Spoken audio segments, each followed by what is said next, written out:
I'm going to record this and we're going to jump into Gino Live. I'm looking at anything August 1st and beyond. So I'm looking at this as a trigger, target 1, target 2, stop loss, moving average crossover. It's using it as support. It's in a good sector. We'll go check the sectors in a little bit.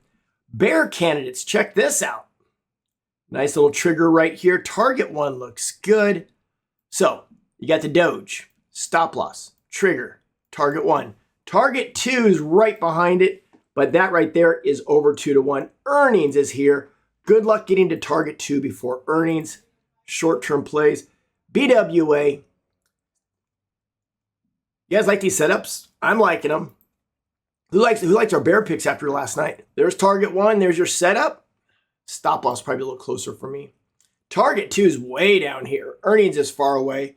Loving the setup on Borg Warner.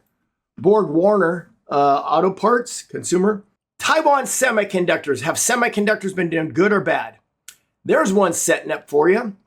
And how are the earnings coming out on these semiconductor companies? We're seeing a lot of moves down. We're going to go over that. Look at how far away target 1 is. God, you can even wait for this to trigger and then have plenty of time to throw a spread in here. Target 1 and 2 is 2-to-1. Best setup of the day, that one right there. Q. Target 1 is really close right there. It's technology, another semi. Earnings far away. So the semi is looking good on the downside. There you have it, guys. That's Host Hotels. We have a trigger right here. Wynn Resorts, a trigger to the downside. Triple bottom, one of my favorite plays because when these trigger hard. Who likes the bear call above 110? Pfizer. What I like about this is textbook breakdown. It's either going to be a kiss of death or it's going to break through, but you got to be out in the next couple days. Will it move before earnings? I don't know.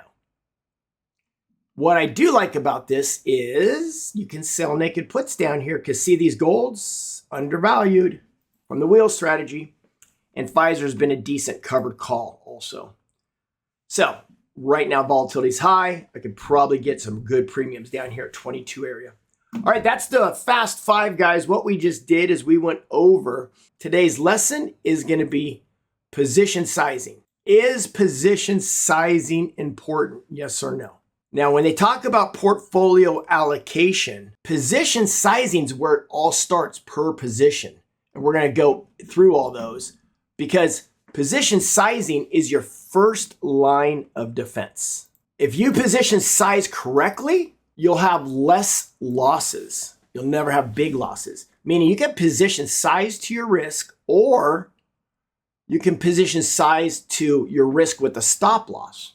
Okay, so we'll go over that, and that's based on the Doji. And we're going to do all this, you guys, using the payday cycle. The Heikin-Ashi and MACD. And the Heikin-Ashi MACD is a good system, a great system, because what does it tell you? It tells you if the candles are green or red, and it doesn't change until there's actually a definite average change. So looking at the markets today, what do you see? Doji, red candle, big red candle, little red candle, 2 small green candles, one's a Doji. So today's average price, like if this ends, tomorrow it's going to open right here. Anything below the middle of today, which is the average price, will be red. Anything above it will be green. So it has to do better than today's average price. So really, Heikin-Ashi, what's the average price of yesterday? Are we above it or below it? So you're getting 2 days of average. And why I like that is because 1 day of green or red doesn't make a trend. And what we need to realize is that Doji, a lot of times, if positioned correctly on a moving average, is the start or end of a cycle. So we don't have to look back and say, oh, I should have got it right here. No, you can say this is a Doji right here. See that? That's a Doji. If it triggers above, there's a good chance this is going to happen. And check it out, Doji at the end of a cycle. That's textbook right there, guys. That's a textbook payday cycle right there. Now, how many days in this payday cycle? Well, if the Doji's green, that's 1, 2, 3, 4, 5, 6, 7, 8, 9. 9 days is good. That's a long trend. You know what the average is? Just under 4. How do we know that? Because I'm going to show you where to find that data. So you can look back and say, what's the average payday cycle of the stock I'm looking at? So I'm going to give you on the lessons today how to position size with the Doji and how many days on a payday cycle to help you weed out your favorite candidates. So when you're faced with a whole bunch of trades, you can put position sizing in your agenda. I'm going bearish on the Qs. We are on a triple bottom. There is the last support of the 20-day moving average, but you got the crossover, a lot more lower highs. We broke last night this channel, and this is where we're at. So we need to find a bottom ASAP. Now, if this breaks right here, that breaks right here, this triple bottom, guess what? There's going to be some serious sectors turning bearish. See that right there? We gap down and we're running down. So Qs might trigger that today. And we were bearish yesterday. We were bearish a few days ago when this happened. There you go, Brian. Now, Brian made money on the puts. Yeah, I see a lot of people saying, yeah, I made money on this trade. I made money on that trade.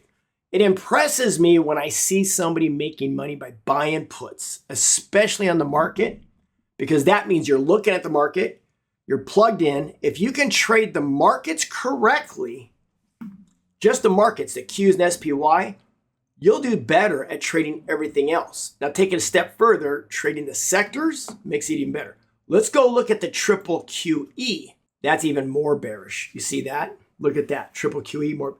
So the NASDAQ bearish. Now, do the markets usually move hand in hand? And where's all the big mega caps and strength? They're in the Qs. So guess what? It might break the back of the spiders. Now let's go to the diamonds. Any bullishness there, yes or no? Now, we almost have a crossover looking at the diamonds. Who had earnings? Was it IBM, Texas Instruments? Yes. That's what's going on here. Equal weighted Dow. How's that look? Gap down, trying to recover. Unless there's a big bounce today, guys, do you think this will cross over tomorrow? So, looking at the Dow, do you call it bearish? Here's our support. We're good on the weekly. So I need to break that weekly at least. On the 10-day weekly, got to break that at least. But on the equal weighted, same thing. So on the Dow, I would say bearish on the daily. Let me throw this in here real quickly. I don't know why I don't have it.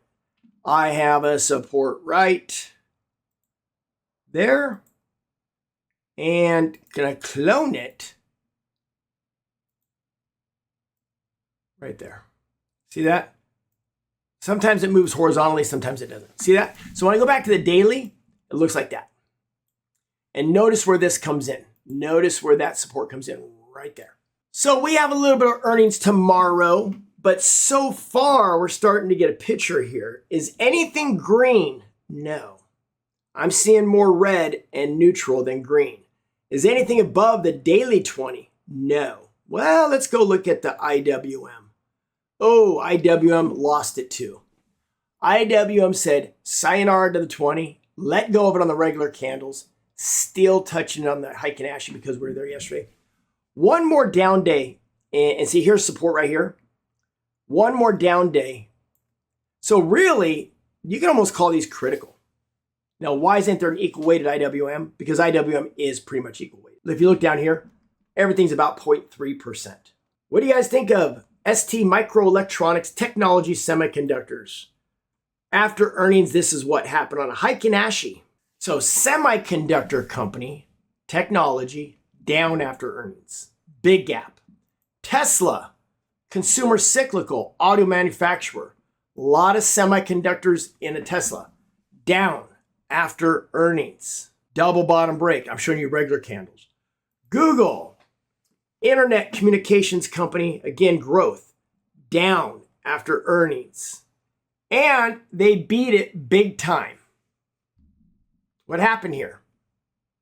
The outlook, spending. HBAN, financial services bank, down after earnings, right? And it's only, now what's nice about this, it's only 0.5% of financials. So it's not a big player like Goldman Sachs. Versus when you look at Tesla, it's 18%. So when you see this big gap down, does it have an effect on discretionary? Of course. And it's 2.7% of the big players, 2.7. And it's 1.7 at S&P. So just Tesla gapping down has that effect on discretionary. So you see how it hurts the sector? So that's why market cap is misleading. Everything else could be up, but this could make the whole XLY go down. Look at Google. Google's 10% of communications. Now, what's interesting here, don't forget, Google is 10.5% of communications, but there's a twin in there. So is Goog down too? Yeah, it's the same company. And that's 8.5%. So there's 19% representation in XLC, which doesn't seem much, but doesn't seem like fair. But there you go. It is the biggest player. So when the biggest player is down, look what it does to communications. It's 3% of the NASDAQ. Can you believe that? Google's 3% of the NASDAQ 100. So out of 100 stocks, it gets 3%. It's almost 3% of spiders. And it's 4% of XLG. So what does this mean? This earthquake has an aftershock in all these sectors and the market. So you see how just the two alone, Tesla and Google, can move the market? Yeah, they should probably do either all of the mega caps in one day or spread them out far apart. One of the two, right? Do we take the Band-Aid off fast or do we take it off slow? So look at TCBI, financial services, another one. But again, this one's only 0.1% of IWM. It's not really part of XLF. Not a bit, so this isn't going to hurt if the trend's up. Texas Instruments, technology, semiconductors, 5% of semiconductors, 2% of technology. Again, the same thing we're seeing. It did gap down, it's trying to rally up. This is a nice triple bottom on Texas Instruments right here. I'm hoping we doge tomorrow or the next couple days, let the moving average catch up and then trigger to the downside. Yeah, I want it to trigger to the downside. Why? There's a bigger move to the downside than the upside. So your position size determines, your number of shares in contract or contracts. You can look at it as delta. If I could do 120 shares, I could do 2 contracts of a 60 delta, right? But either way, the position size based on shares or contracts depends on the size of the Doji. Now, the Doji helps you determine where to get in and where to get out. The closest I would go to on a Doji is an entry just above the Doji high and an exit just below the Doji low. That's the closest you would go. So when the candle sizes are large from the daily low to high, that's high volatility. That means you got to reduce your position size to keep the dollar risk consistent. And I'll give you an example. When the candles are small, low volatility from the low to high, you increase your position while maintaining the same risk. So you're going to have the same risk no matter what. So let's say I want a $100 risk. If I find a low risk Doji, and let's say it's $1 between my triggers right here. If I do 100 shares, that will equal my risk of 100. Now make sure you understand that. If I get in right here and I stop is right here, or if I'm short, I stop here and I put my trigger to get out there. My in and out triggers at least a penny above or a penny below. Let's say it's $1 wide. To keep my risk $100 or less, I could only do 100 shares. But what if it's a high risk Doji? It's $2 wide. In order to get a $100 risk, I have to do 50 shares. So do you see the difference between the smaller the Doji, this one's half the size of the big one? Therefore, I could do twice as many shares. So pop quiz. If the Doji's $1 and I could do 100 shares, or the Doji's $2 and I could do 50 shares, what if this Doji right here was, from the high to low, the risk was $5. It's a 5-point doji. How many shares can I do to keep my risk at 100? Somebody tell me. It's $5 between the high and low. How many shares can I do to keep my risk under 100? Pretty easy math. One person, you got it. So, Patel, you got it. Because 5 times what equals 100? Let me show you a trick. You move the 5 under 100, or you get a calculator, and you divide 100 by 5. And you get 20. There you go. Question for you. If you're right on the trade and it goes up, do you want 100 shares or do you want 50 shares? Which one do you want? Do you want the higher delta or the lower delta?